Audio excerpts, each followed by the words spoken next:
Assalamualaikum warahmatullahi wabarakatuh. Kita lanjut soal berikutnya. Perhatikan skema jaring-jaring makanan pada ekosistem darat di bawah ini. Apa yang terjadi pada komponen penyusun ekosistem tersebut jika populasi tikus menurun akibat petani melakukan pembasmian? Soal ini berkaitan dengan jaring-jaring makanan.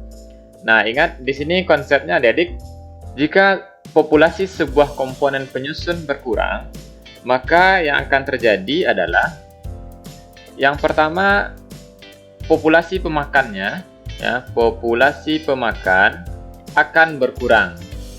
Nah, kemudian populasi yang dimakan akan meningkat. Nah, kita tinggal mencari jawaban yang tepat sesuai dengan kondisi ketika tikus menurun. A. Populasi tumbuhan dan rubah meningkat. Kita lihat tumbuhan ini benar meningkat, kemudian rubah meningkat. Nah, seharusnya rubah berkurang karena populasi tikus ini berkurang. Berarti ini salah. Kemudian populasi tumbuhan dan burung elang meningkat. Nah, tumbuhan benar meningkat, kemudian elang, karena elang memakan tikus, maka kemungkinan elang akan menurun, ya. Berarti ini juga salah. Kemudian populasi tumbuhan meningkat dan katak menurun. Nah, kita lihat tumbuhan meningkat benar, katak menurun. Nah, kemungkinan katak menurun benar juga karena ular memakan tikus, ya. Ketika populasi tikus menurun, maka ular akan mencari sumber makanan yang lain, yaitu katak, ya. Jadi sehingga populasi katak akan menurun. Jadi ini benar. Kemudian populasi serangga herbivora meningkat dan laba-laba menurun. Nah, serangga herbivora kemungkinan benar karena tumbuhan meningkat, maka serangga herbivora juga akan meningkat. Kemudian laba-laba tidak ada kaitan secara langsung dengan tikus. Nah, maka ini juga salah, ya. Nah, sehingga jawaban untuk soal ini adalah C.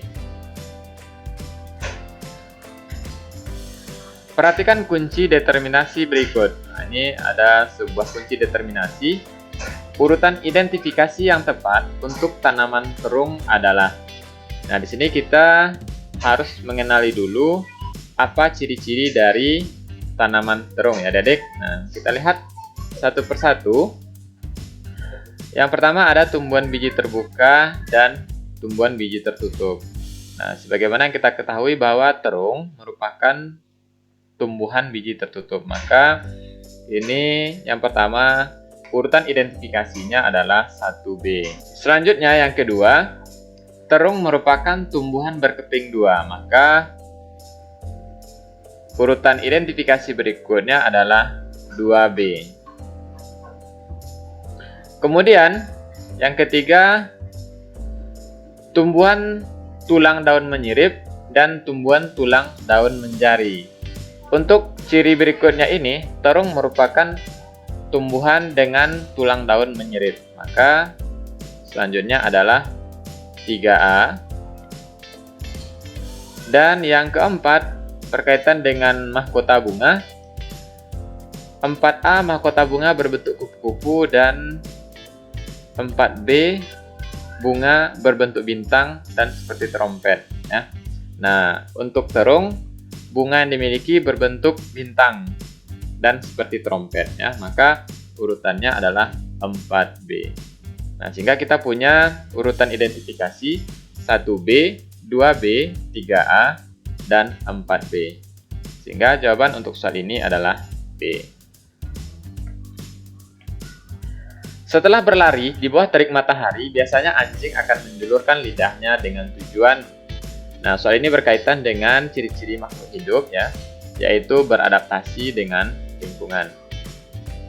Nah, tujuan dari anjing untuk menjulurkan lidahnya adalah untuk mencegah dehidrasi pada tubuhnya. Ini rasanya adik sudah tahu jawabannya, ya. Dalam rangka memanfaatkan produksi kelapa yang melimpah di Sulawesi Barat, warga setempat menerapkan bioteknologi konvensional dengan mengolah sari kelapa yang ditambah bakteri Acetobacter psilynum menjadi camilan yang sehat. Camilan hasil olahan tersebut adalah, nah, ini kuncinya adik, ini berkaitan dengan bioteknologi ya. Nah, ada kelapa, kemudian mikroorganisme bakteri yang digunakan adalah Acetobacter-Sillinum. Nah, ini mengarah ke jawaban yaitu nata de coco ya. Karena nata de coco ini bahan bakunya adalah kelapa, kemudian mikroorganisme yang berperan adalah Acetobacter-Sillinum. Jadi jawabannya adalah nata de coco. Bisnis jasa laundry sangat membantu sehingga akhir-akhir ini usaha tersebut marak dilakukan. Namun tanpa disadari, limbah cucian yang dibuang ke sungai sangat mengganggu kehidupan makhluk hidup di sungai. Hal ini terjadi karena deterjen merupakan zat yang mencemari air sehingga kualitas air sangat menurun. Usaha yang paling bijaksana yang dapat dilakukan untuk mengatasi pencemaran tersebut adalah, nah soal ini berkaitan dengan pencemaran. Kita lihat adik-adik di sini yang disebutkan di soal adalah menurunnya kualitas air akibat pembuangan limbah deterjen ya. Nah, apa usaha yang harus dilakukan? Nah, usaha yang harus dilakukan di sini adalah melarang membuang limbah ke sungai ya. Karena limbah dari deterjen itu salah satunya mengandung surfaktan ya. Surfaktan. Nah, di mana surfaktan ini bahan yang sulit terurai.